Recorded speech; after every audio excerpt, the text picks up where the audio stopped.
All right. And we are live, Tina. Hello, everyone. It is great to be back. It's been a while, Tina. It's been a while. Yeah. We've been kind of off. But before I start, we have a lot going on right now. We have the retreat before we have the third public online transmission that is January 23rd. That is going to be another charged one. There's so much happening at the beginning of the year. This has been a really intense beginning of the year. So make sure that you join us for that one, January 23rd.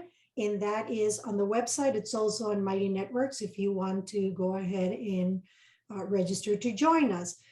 Today, we're going to open up for registration the San Antonio retreat. That is also going to be very exciting. So if you are thinking that you would like to head to Texas, we are going to be there February 15th through the 18th.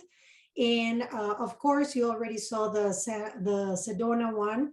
We're also going to be opening live streaming, not only for the Sedona event and for the San Antonio event, but Tina is offering a combo discounted offer for buying both of the live streams. That is going to be going up on Mighty Networks today. And what else do we have, Tina? Is there anything else? I know that I'm behind on text reading videos. So I did take a little holiday. I went to Texas. I went to the south coast of Texas for 10 days and I didn't work. So that's one of the reasons I'm behind. So I will be doing several text reading videos in the next couple of weeks. So thank you all for being so patient and letting me be delinquent for a little while. Thank you so much. And I was going to go to Texas and life had a very different plan for me. I followed guidance. I stayed here, but I am going to be leaving to South Dakota next Monday, and I'm going to be gone for 10 days. So that's going to be rather exciting. So my vacation just got redirected. So thanks everyone again. If you would like to ask questions, as always, please click on the icon below. It says Q&A. You can type your question there, or if you want to ask us live, go ahead and raise your hand and we will bring you in. That is all I have, Tina. Okay, let's see what Jesus has to say to us today.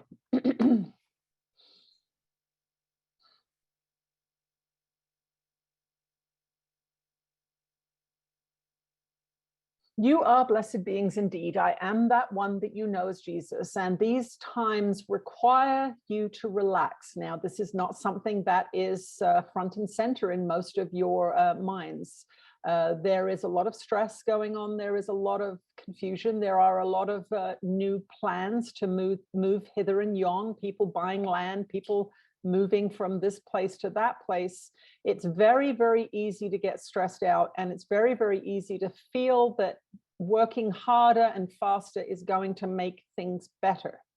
So what we want you to understand is that it is even more important for you to take time out from your busy schedules or to take time out from your self-induced stress. So remember, all stress is self-induced. All stress is self-induced. That means that you're looking at a situation incorrectly. So for example, if you have 10 things to do on a list, when you look at all 10 of those things, you will feel stressed. Now, you can't do 10 things at once, you know that. Some of you are good multitaskers, but still you are only ever doing one thing.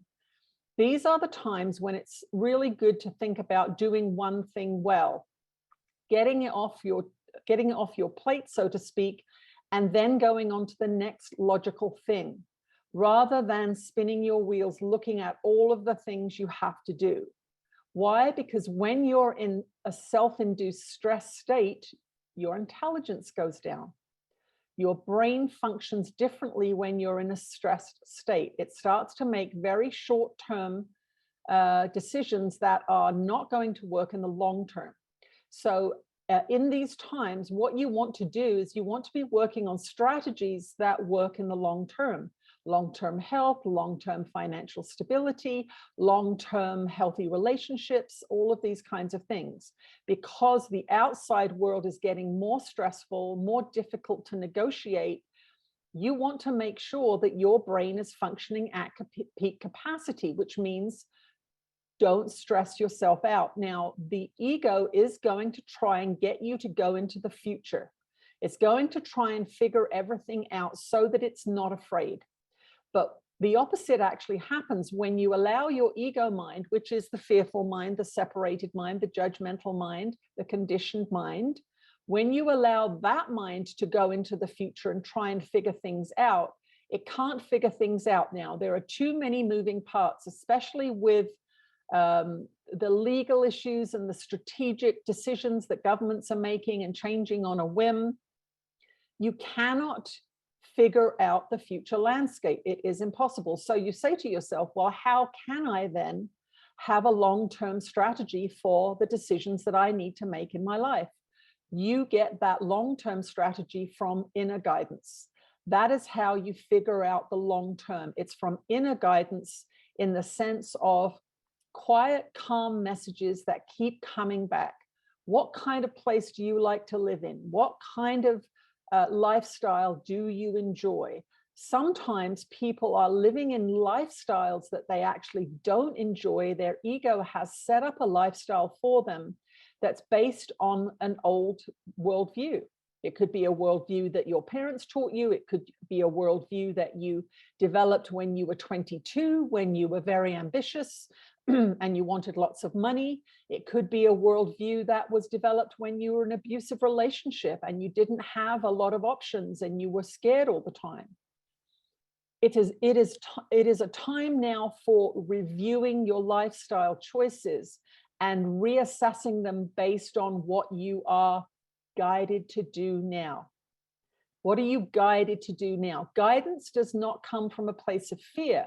Guidance comes from a place of attraction, a place of curiosity, a place of, oh, I've always been interested in that. Maybe now is the time to walk towards that interest. Now, that could be an interest in a new career. It could be an interest in going back to school. It could be an interest in developing an aspect of your creativity that you were too much of a workaholic to do before.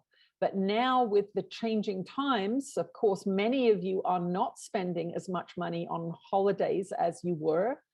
That may be a time to reassess where you're investing those funds. Perhaps you are finding that you have more money in the bank because you aren't going out to restaurants so much. You aren't traveling so much. Perhaps there's a few $1,000s in the bank that didn't used to be there. And that may be enough of a cushion to give you the confidence to make a change in the trajectory of your life. Also, if you have severe health issues that have got your attention, whether it be a short-term sickness, which can get your attention, even just being in bed with something yucky for a few days makes you get up out of that bed with a new appreciation for your health. And maybe there is some message in that short-term sickness that you may have had or that you may be getting over these winter months. And if you've had a big health crisis, don't ignore that big health crisis. Don't think, oh, it's over, I'm going back to normal. Our dear one came up with this phrase, a health crisis, a big health crisis is a penalty card. If you're playing in a soccer game and you do something really naughty, you get a penalty card. And what that means is if you do it again, you're out of the game. You're out of the game.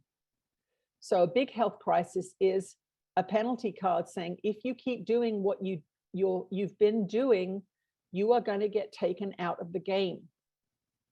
Something for all of you to think about. So this is a time for reflection. This is a time for really listening to the messages your body is giving you. Now, your body in and of itself has no desires. Everything that your body is reflecting back to you, whether it be extreme health or sickness or wanting something, it all comes from mind. Do not be deceived by the body's messaging system. It is a sort of a backup system. If you're ignoring things in the mind, I don't like my job, or I'd like to move, and you've been ignoring it for a long time, it will begin to show up in the body because you're repressing a part of yourself energetically that really wants to be listened to. And so when the body starts messaging you, don't be angry at the body. Ask yourself, what have I been doing, thinking, feeling that is out of alignment with my true desires? Perhaps you've wanted to move for 5 years and you've never said anything to your partner. And now you've got some problems with your knees and your knees are starting to hurt. Perhaps you've wanted to get into a creative project, but you are a workaholic and you don't give yourself the time to do that. Perhaps then you're getting some other symptom.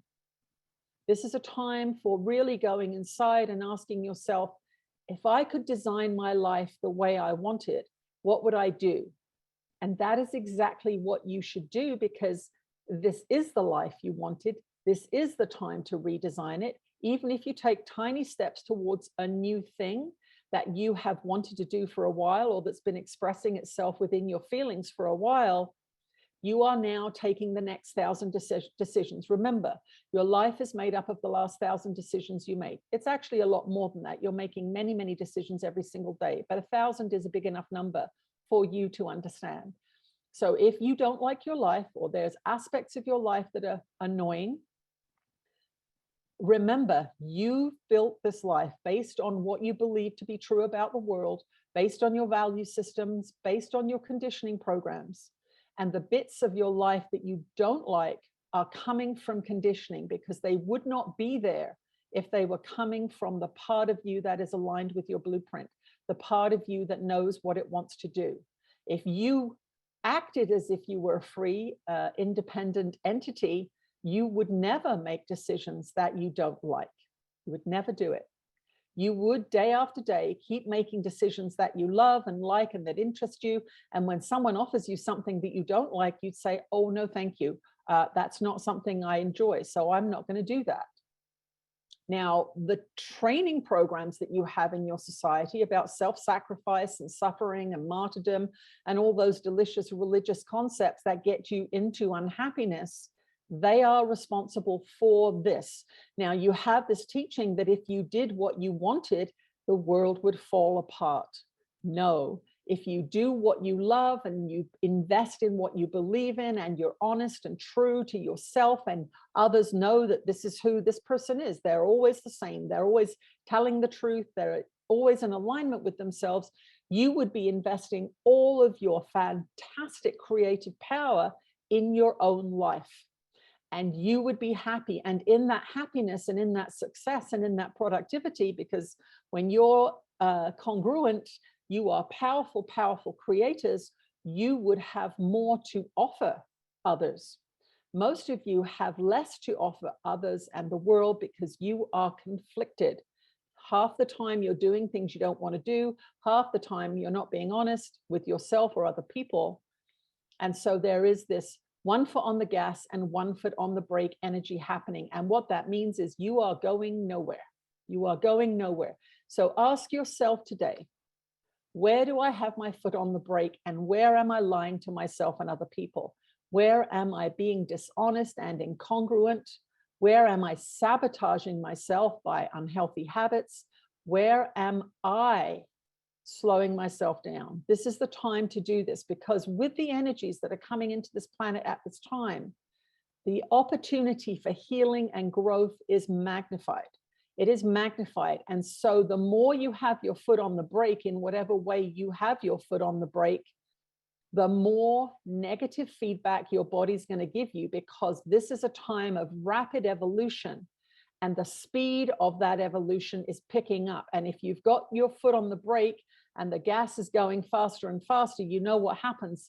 The tires burn out, the engine burns out, and you are not in a good place.